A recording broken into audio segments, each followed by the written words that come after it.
पर पूरी सृष्टि के सौभाग्य, आरोग्य, सुख, विजय और यश के लिए की जाती है।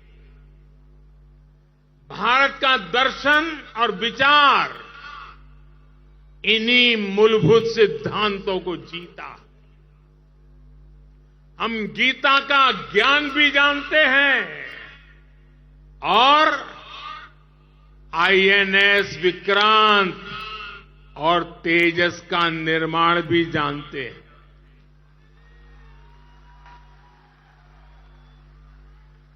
हम श्री राम की मर्यादा भी जानते हैं और अपनी सीमाओं की रक्षा करना भी जानते हैं। हम शक्ति पूजा का संकल्प भी जानते हैं और कोरोना में सर्वे संतु निरामया ये मंत्र भी जी करके दिखाते हैं। यही तो हमारी भारत भूमि है। भारत की विजयादशमी भी यही विचार का प्रतीक है।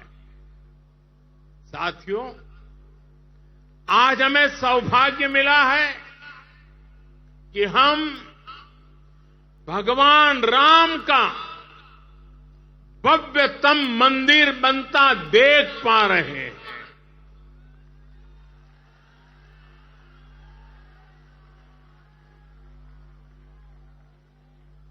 और अयोध्या की अगली रामनवमी पर रामलला के मंदिर में गूंजा हर स्वर पूरे विश्व को हर्षित करने वाला है। वो स्वर जो शताब्दियों से यहां कहा जाता है, भय प्रगट कृपाला, दीन दयाला, कौशल्या हितकारी। भगवान राम की जन्मभूमि पर बन रहा भव्य मंदिर, दिव्य मंदिर, सदियों की प्रतीक्षा के बाद हम भारतीयों के धैर्य को मिली विजय का प्रतीक है। राम मंदिर में भगवान राम के विराजमान के बस कुछ ही महीने बचे हैं। भगवान श्री राम बस आने ही वाले हैं। और साथियों, उस हर्ष की परिकल्पना कीजिए जब शताब्दियों के बाद राम मंदिर में भगवान राम की प्रतिमा विराजेगी।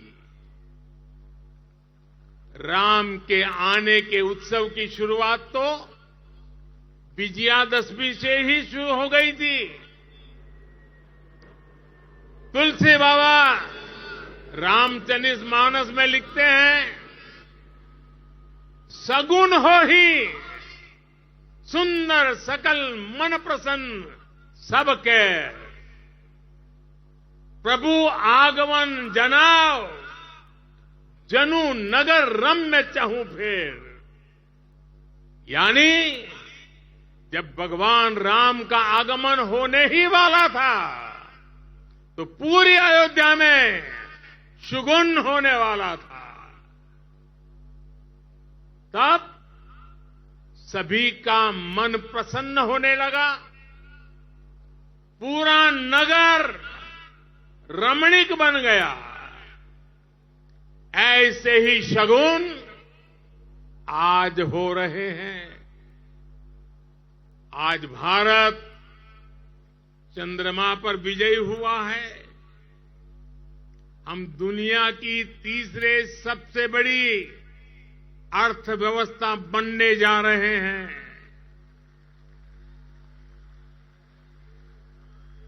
हमने कुछ सप्ताह पहले ही संसद की नई इमारत में प्रवेश किया है। नारी शक्ति को प्रतिनिधित्व देने के लिए संसद ने नारी शक्ति वंदन अधिनियम पारित किया है। भारत आज विश्व की सबसे बड़ी डेमोक्रेसी के साथ सबसे विश्वस्त डेमोक्रेसी के रूप में उभर रहा है और दुनिया देख रही है ये मदर ऑफ डेमोक्रेसी है। इन सुखद क्षणों के बीच अयोध्या में राम मंदिर में प्रभु श्री राम विराजने जा रहे हैं।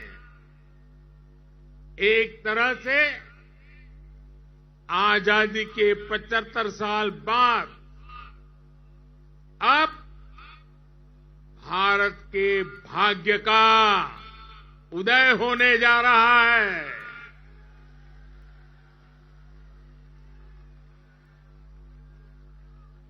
लेकिन यही वो समय भी है जब भारत को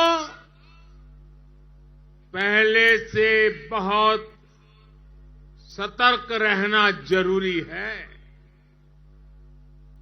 हमें ध्यान रखना है कि आज रावण का दहन बस एक पुतले का दहन न हो, ये दहन हो हर उस विकृति का जिसके कारण समाज का आपसी सौहार्द बिगड़ता है। ये दहन हो उन शक्तियों का जो जातिवाद और क्षेत्रवाद के नाम पर मां भारती को बांटने का प्रयास करती है।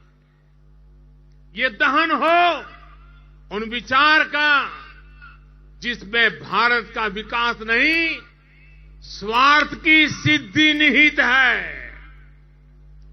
विजयादशमी का पर्व सिर्फ रावण पर राम की विजय का पर्व नहीं,